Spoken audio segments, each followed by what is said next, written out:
Welcome in, guys, to our recap every single NFL team for the recap every single NFL team's 2023 season. We are in the NFC South this time with the Houston Texans.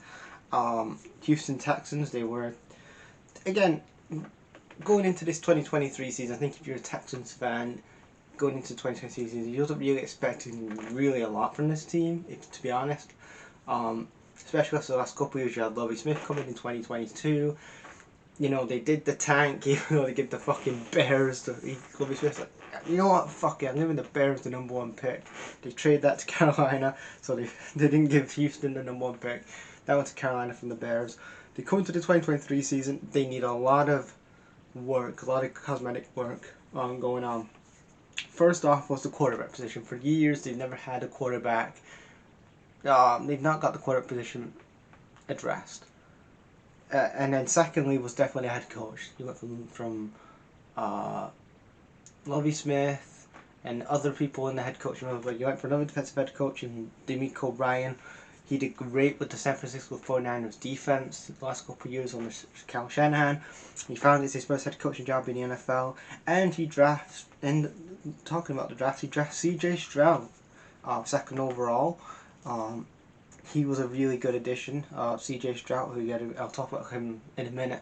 But also, the Cardinals had the third round pick, but the Texans traded up to the third spot, and they went for Will Anderson Jr., linebacker, which again I'm a big fan of him, and I'm glad that they did get him. I think he was a good addition to this team. Juice corner to help C.J. Stroud. It's a good addition as well. Tanner Bell, wide receiver. Tank Dell, who I think is a good addition as well in this Texan offense. And you went for Dylan Horton, defensive end. C.J. Stroud in his rookie year, this was really impressive. He had 4,008 yards in his rookie year, and you know, only two other quarterbacks in a rookie year put up those numbers. That was Joe Montana in the 80s, in the early 80s, and then it was Tom Brady, who's put up those numbers. Like, it was Tom Brady, and then it was Joe Montana. Like, he's in some good company there. It was two legendary Hall of Fame quarterbacks, and here comes C.J. Stroud putting over 4,000 yards. Some quarterbacks like fucking Justin Fields, who cannot even throw 4,000 yards, and he's just killing it, man. Like, he did 4,008 yards. The free agents that they have, the signings that they brought in. Prince came in cornerback, Johnson came in wide receiver. The free agents, you got Neville Hewitt at cornerback, Josh Jones tackle, and Andrew Barry at center. The rushing yards, they was 22nd in the league for rushing yards, passing yards 7th in the league.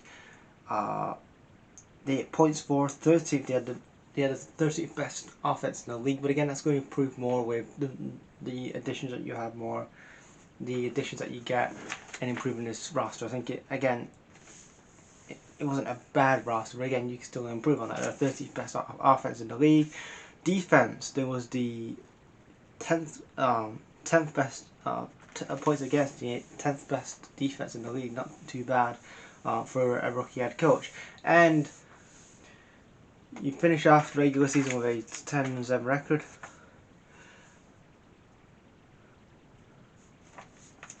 Sorry, I was gonna sneeze and something like that. Anyway, they finished with a 10-7 record, first in the NFC South.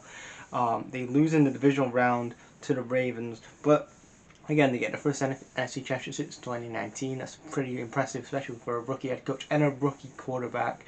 Again, if I was a Texans fan, I'd be pretty impressed with that. And they got to the divisional round against the Ravens, which is good. Again, they'll give C.J. Stroud and Will Anderson, and Juice Surgis, and all these other guys that came from the draft, giving them experience about dealing in the playoffs and stuff like that. That's good experience for them, and good experience for D'Amico Ryan as head coach.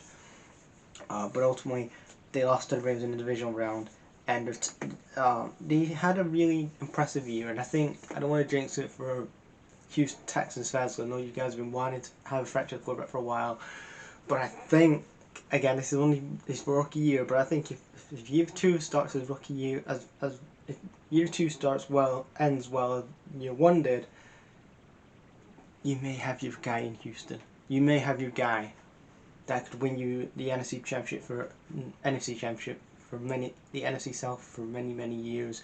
Get you maybe contending to be a championship winning team when you have all the right parts, but ultimately the best thing that you did was address the quarterback position. You got it fucking right this time. So credit to the Texans front office, credit to the Texans front office as well for getting D'Amico Ryan right, because I think him and CJ Stroud just gel well together.